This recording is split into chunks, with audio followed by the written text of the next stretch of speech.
Well, this is fun. Phone's propped up on a kettle in an Ibis budget hotel in Manchester Airport. Welcome to yet another episode of Nikki Tries to Get Her Romanian Visa, this week with success.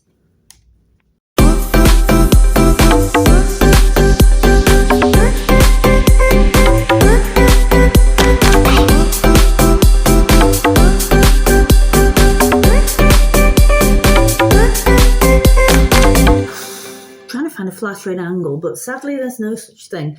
It's only 4:30 in the afternoon. It's the 12th of August, and I'm already looking at how quickly I can go to bed, to be honest. I'm shattered.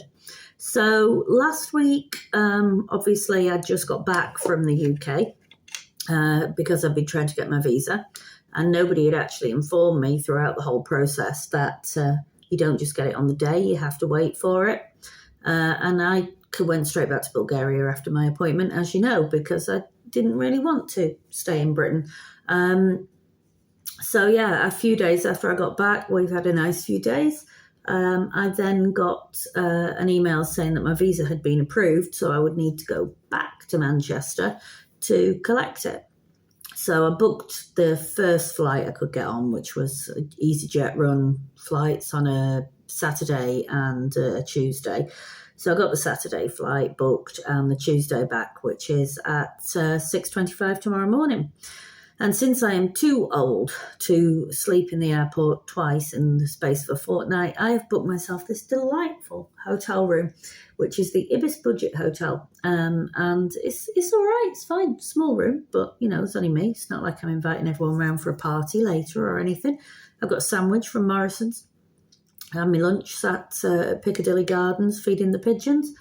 And I'm on my way back to Bulgaria first thing tomorrow morning. And then I was supposed to be in Romania by today. That isn't happening. But I have at least got my visa now. I had to sit and wait for it for 2.5 hours. But at least I've got it. And I'll be going over there on Thursday, at which point somebody will collect me, take me to my new apartment.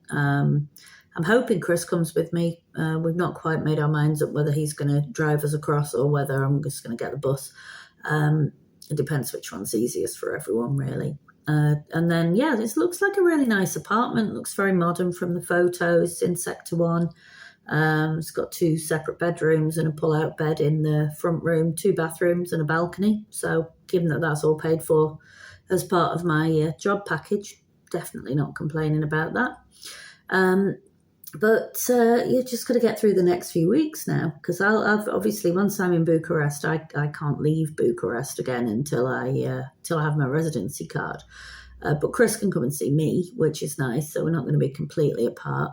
And that'll be till the end of September when he goes back to Britain, and then I won't see him until I've got my residency and I can move around the country or the world again freely. But yeah, it's a bit weird at the moment because, you know, on paper, we're not poor at the moment. We've got quite a lot of savings, but those savings are for our future, and we've got a couple of projects we want to do on the house in Bulgaria. And in terms of actual ready cash, I'm quite poor at the moment and probably won't get paid again until the end of September. But there was no way I was sleeping over a rucksack next to Greg's again. I'm too old for doing it. Don't want to do it anymore. So here I am, splashed out. I seem to have, I could practically buy shares in the train line, the amount of time I've spent on trains and booking tickets on that for the last few weeks. But done it all now. All I have to do is get up at 3:30 tomorrow morning and trundle across to Terminal 1 and get through security with my rubber frisbee and 2 packets of Mayflower curry powder and southern gravy, because, you know, everyone needs a treat. And get back to Bulgaria. And then once I'm back in Bulgaria, I've got to find my way back to the train and bus station and get my way back to the village again. Because last time Terry happened to be doing an airport run and picked me up, but this time I'm on my own.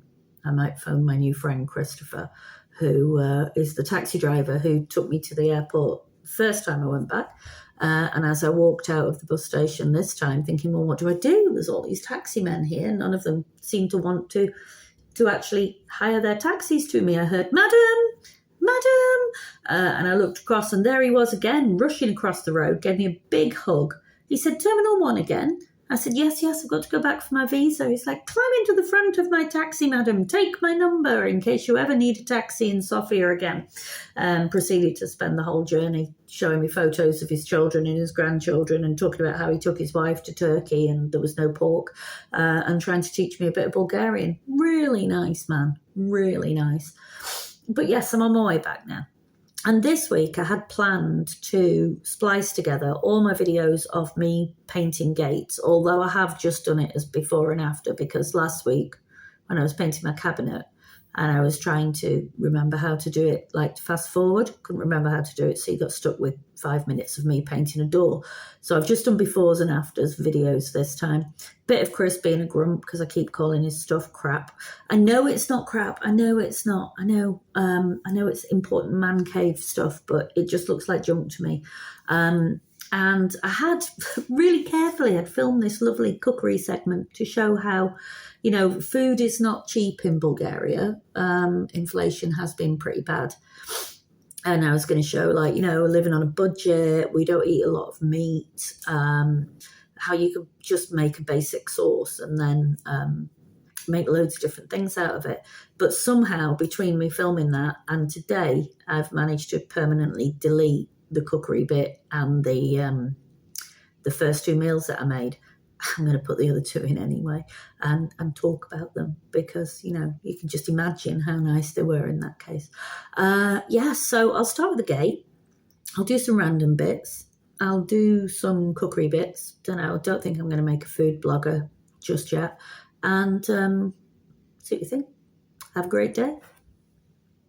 I'm going to go and see what Chris is doing. His capacity for crap is unbelievable. We've got crap here. We've got crap there.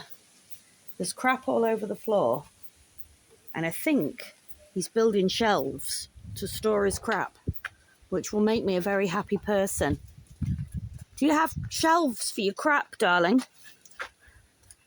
Oh, look at that. You've got a bit of shelf up. He's built a shelf.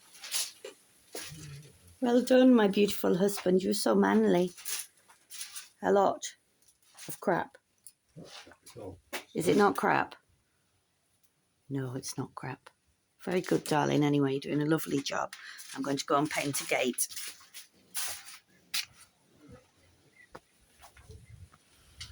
So, it's not crap, apparently. This is I've given this a good stir. It's going on the gate. It's horrible, sticky, disgusting stuff. But I'm going to try this gate first and the posts. And if that works out, I've got other things to paint.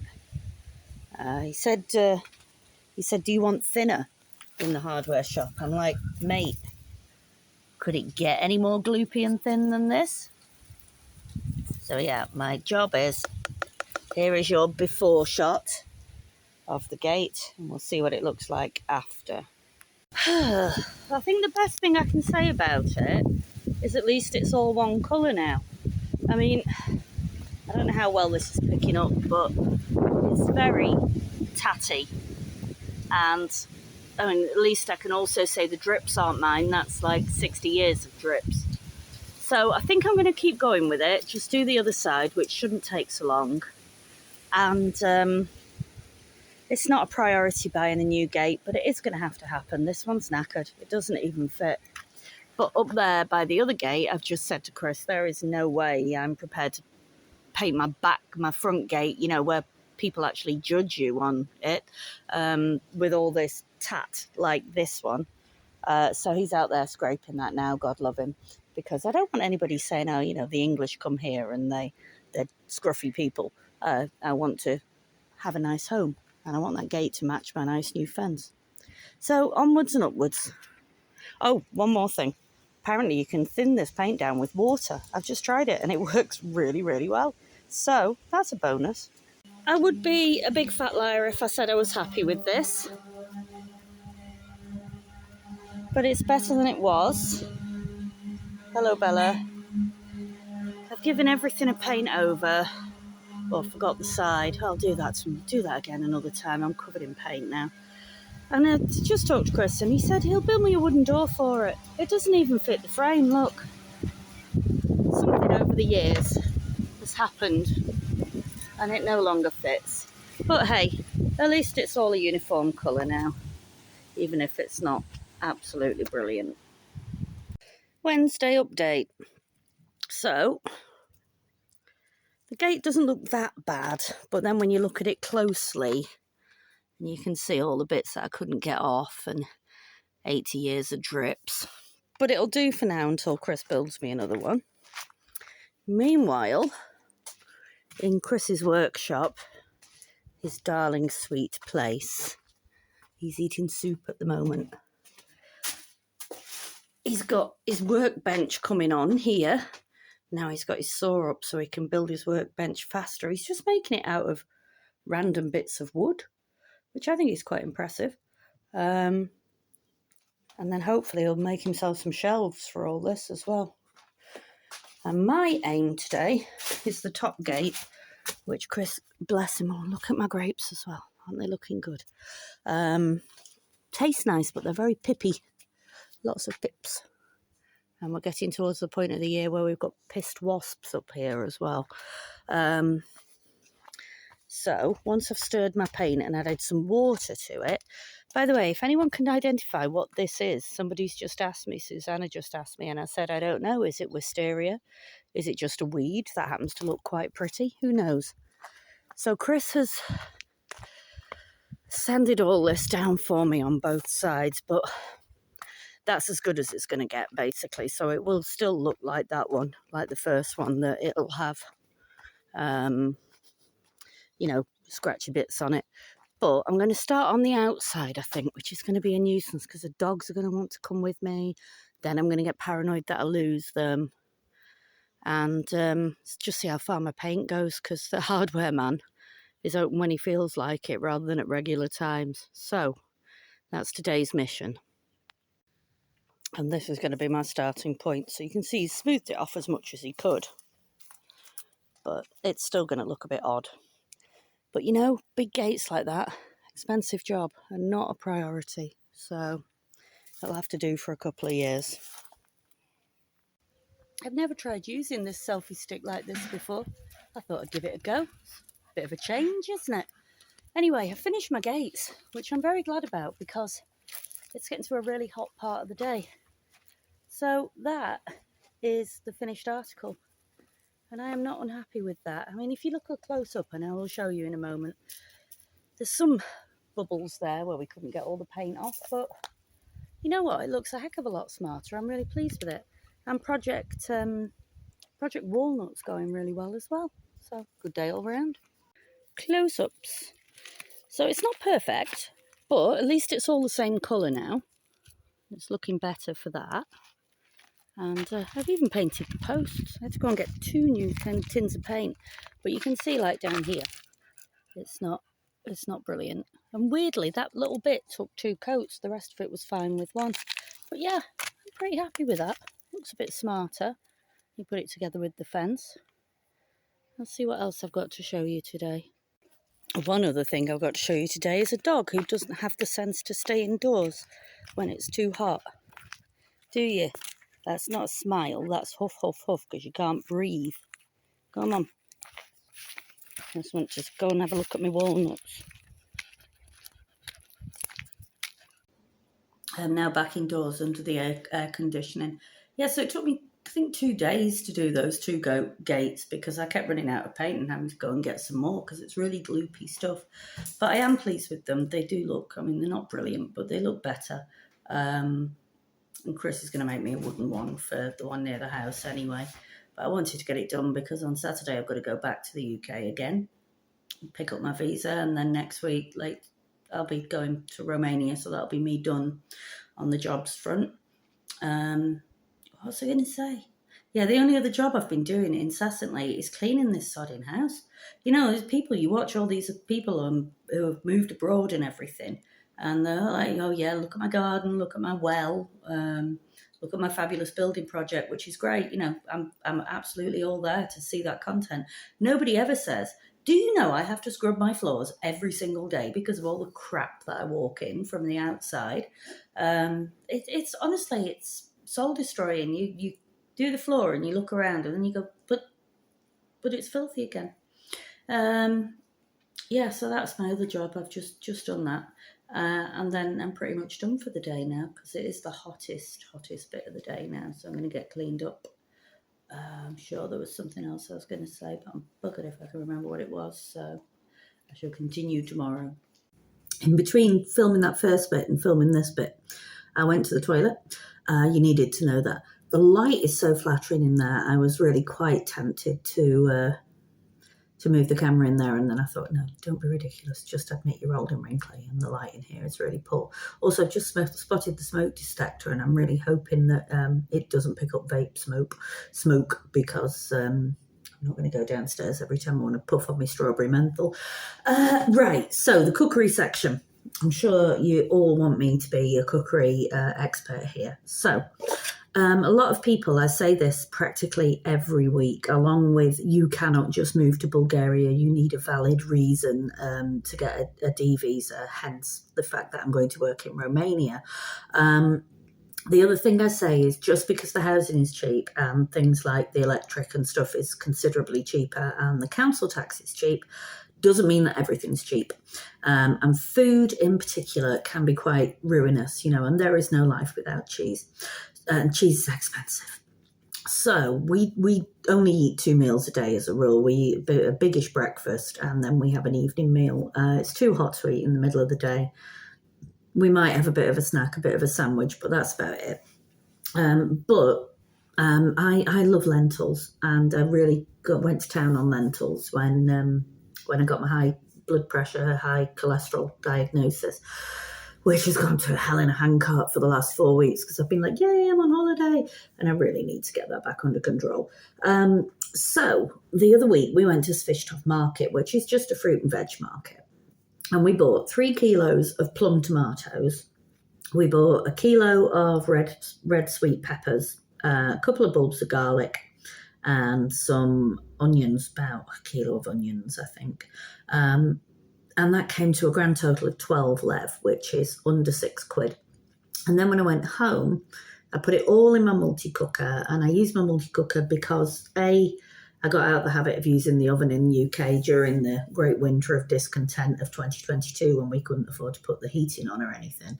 And B, it's really handy when it's 30 odd degrees and you just really don't want to stand over a stove. I've got a Ninja 9-in-1, which I absolutely love. But before that, I had a Pressure King Pro, and I love that as well. But when it started getting a bit faulty, I used that as an excuse to get the Ninja instead, purely because the Ninja's got the air fryer on it as well as the other options and the baking and roasting option. So I chopped up all my veg, put a whole bulb of garlic in there, a couple of chilies, and I stuck it in my multi-cooker on slow roast for about an hour and a half, because I find that roasting brings the sweetness out. I'll put some paprika in, some oregano, a couple of pinches of sugar, some black pepper, because spice is life. And then once it had an hour and a half or so on slow roast, I put it on slow cook for a few hours until it was pretty liquid, and then I just hand blitzed it. And that made an awful lot of sauce, which I lovingly filmed for you, but it's gone. So I put it in jars. I've never canned anything, and I would have to watch a couple of videos myself to be really confident in doing it, but I thought it's okay. We're going to eat all this anyway. So on Sunday, I made a sausage and potato casserole. So I used the base mix and chopped up some sausages, chopped up some potatoes, and just stuck those in there, sprinkled some cheese on top, banged it on roast for like 15 minutes. Beautiful. The next night, I made red lentil soup with it, which basically involves sticking a stock cube in it and some water, soaking some lentils for 2 hours, and then bunging those in as well. And that was delicious too. The third night, I turned it into a pasta sauce by adding some cream cheese and some blue cheese and loads of black pepper, and that made it into a nice spicy piquant pasta sauce. And we just threw some wholemeal pasta in there, The fourth night, Chris went, not that bloody sauce again. So we had chicken and Hasselback potatoes, which was lovely. And then the final night, I made a coconut dal, by doing the same again, loads of red lentils, some coconut milk, some Indian curry spices, and just left it on like a medium saute for a few hours until it was all nicely mushed up. And that was delicious as well. And I was going to make some simple naan breads with that, which is just equal amounts of flour and plain yogurt. But time just got away from me, so I didn't. But I've got a couple of photos anyway. But that was what I did. And that meant that pasta, that sauce was the basis of everything pretty much I cooked that week, and saved us a lot of money. I think it helps that we're people who think of soup as a meal. You know, soup and some bread is a full meal. It's not just a snack. We're happy with that. But the pasta and everything was lovely too. And I do think there's something nice about cooking from scratch. So there's a couple of photos. That's all I've got. 5 minutes of me talking for 2 photos.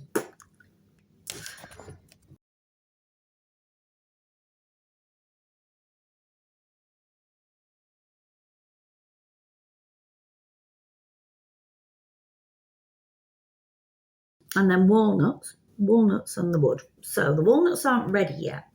And I said to Chris, I want to pick some because I can't see you prioritising frolicking through the woods, picking walnuts. And he paused from where he was standing with a massive tree trunk thwacking the trees to get the walnuts down and said, isn't that what I'm doing? But anyway, so I've been experimenting with that and it's worked really well, you know, just leave them out for a couple of days, the skins go black, you peel the skins off, and you've got walnuts. Amazing. So I've just got a little bit of that, but also exciting things in our walnut wood, because we were just minding our business the other night and we heard some great crashing noises, and well, you'll see in the video that we had some visitors. Normally the only crashing noise we hear from the woods is Baba Walnut Thief next door, who's about 907, but can go out up into the woods and just whack the trees and get the walnuts. And speaking of Baba Walnut Thief, the other day, I heard the dogs were going mental, and I thought, what are they doing? Are our visitors back? And I ran outside, and they were terrorising Baba. They were all lined up at the fence, barking, but all the tails were wagging. You know, they were like, a new friend. And she was literally standing there with this like 10-foot pitchfork, you know, with big prongs on the end of it, sort of waving it at them. And I was like, it's okay, I'll take them away. Heidi dogs, Heidi coocher. And she's merrily explaining to me why they can't come in her garden, because they found this tiny little gap that they can just get through, which I've asked Chris to fix. Whilst waving a 10-foot pitchfork at me and smiling and laughing at the same time. Bulgarian life is very, very interesting. And that's about it, really. I'll show you our visitors. And I wish I'd been able to film Baba shaking that pitchfork at me, but that would have been rude. And yeah, so I'm on my way back to Bulgaria tomorrow. I'm really tired, like I say. I don't know how fit I'm going to be for like bright and breezy, ready for work by Thursday, but we'll give it a go. Got money to earn, got a husband to keep. He's got to renovate everything. I've got to find the money somehow. So take care and peace out. I'm experimenting with slightly unripe walnuts. They're nearly ready, but not quite.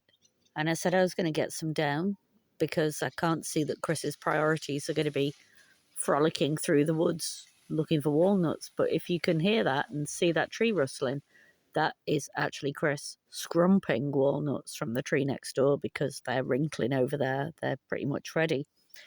Ours, and that big tree just there, that's the start of our woods. That's full of them.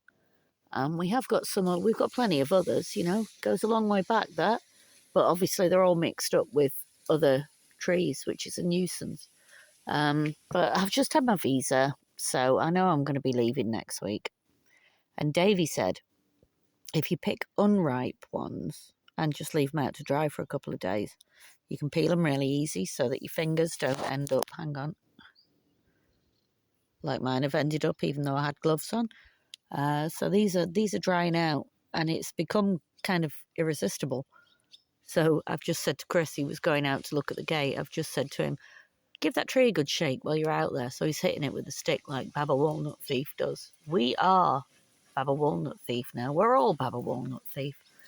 But yeah, these came, I took these off this morning because they were either like wrinkly, like this one's wrinkly, or they had like the odd brown spot on them. And they're just getting browner and browner as the day goes on. It's fascinating. Well, the dogs are really put out now that Daddy has gone outside without them. So hopefully bring me another big pile of walnuts back. Being bitten to death again. Which way?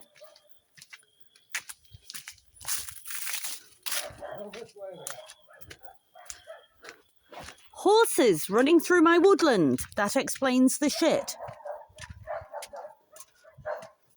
Have they gone? Oh my God!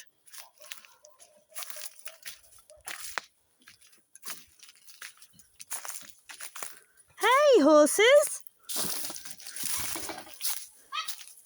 Hello? What? If it's not a silly question, who do you belong to? Monica? Monica, do not try and get through there. Monica, where?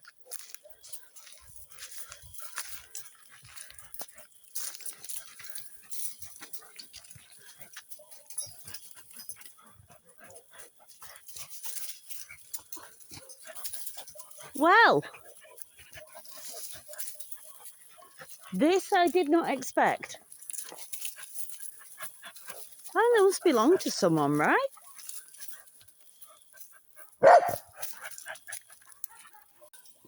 I would love to know who these guys belong to.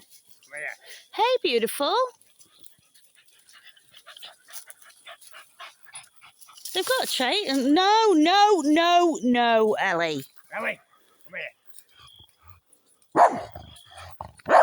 I would say they might have escaped from somewhere because this big one here at the front's got a chain on its neck. They've both got chains on.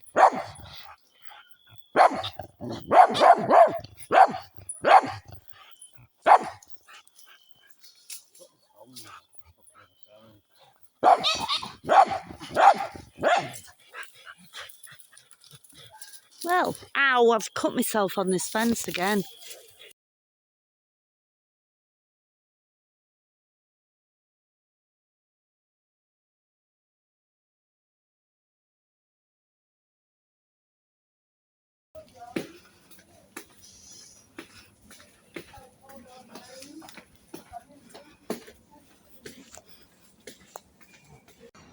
Turns out it's very well signposted. Ibis budget, here we come.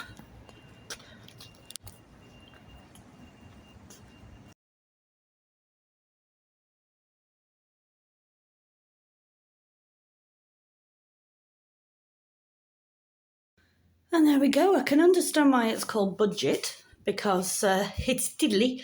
But you know what? For 60 quid, 68 quid, it's better than sleeping over my bag in the airport. I'm way too old for that, especially twice in 10 days. So it's functional, it's clean. You can get to any of the terminals by the Skywalk. So you don't have to, I think you just have to cross the car park at Terminal 2. There's a lovely view of the road. But there's no sounds. It's really well insulated, really well soundproofed. And the fellas had told me that it's a shame because nobody knows that they're here, so nobody's booking with them. It's practically dead. But yeah, I think I'm going to be really comfy here. And look at the amount of charging ports they've got there above the bed. Amazing. I like it.